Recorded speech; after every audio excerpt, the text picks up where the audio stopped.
আমরা রড দিয়ে সোজা করবো। কীভাবে সোজা করছে আপনারা দেখুন, ভিডিওটা ভালো লাগবে।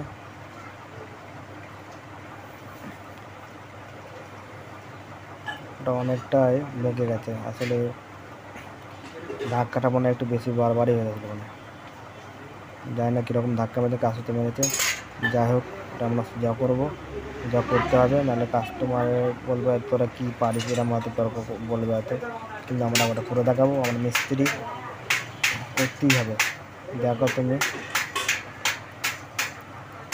পুরো ভিডিওটা দেখলে তুমি বুঝতে পারবে যে কী কতটা সোজা, কী অসুবিধা সব হয়েছে, তোমরা পুরোটা বুঝতে পারবে। দেখেছো ফ্রেন্ডস কতটা বেঁকে গেছে,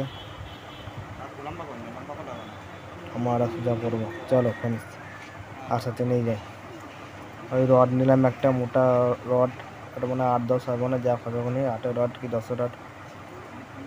ওইখানে দেখো একটা লাইট পোস্টের তলায় ওখানে একটা মানে নাট বল্টু সিস্টেম আছে, ওখানে প্রেসারটা পাওয়া যায় ভালো। দেখো আমরা করছি,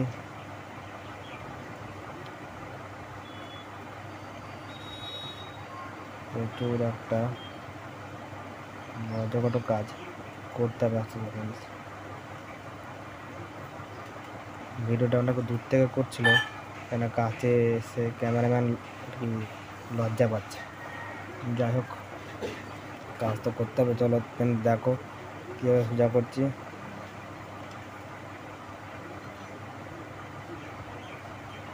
ক্যামেরাম্যানকে বলে একটু আসতে কাছে আশা করালাম। চলো এবার প্রেশার দিয়ে আসাতে হবে, একটু সময় লাগবে, অনেকক্ষণ ধরে আসলে সেটিং করে বুঝতে পারছি না কীভাবে করতে হবে। চলো, একাও হয়, দুজন মিলে করছিলাম। আসলে রডটা একটু নরম, দম মারছে। একটু শক্ত রড হলে আরও ভালো হতো। অন্য কোনো শক্ত রড আমার কাছে নেই, তাই যেটুকু আছে সেটা দিয়ে করেছি আমি।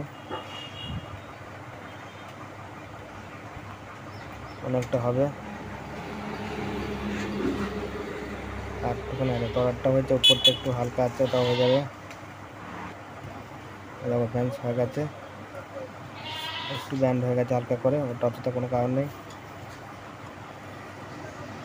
দেখেছো ফ্যান্স কতটা সোজা হচ্ছে। এটা গরম আগুন দিয়ে হিট করলে হয়তো হয়ে যেত আরও ভালো হবে, আমি করিনি। ওয়াও, নাইস, পুরো কমপ্লিট হয়ে গেছে ফ্রেন্ডস।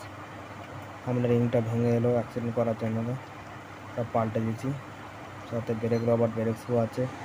রিংটা সোজা করেছি নতুন বল দিয়ে, প্রেসার দিয়ে। কেমন হয়েছে আপনারা কমেন্ট করে জানাবেন।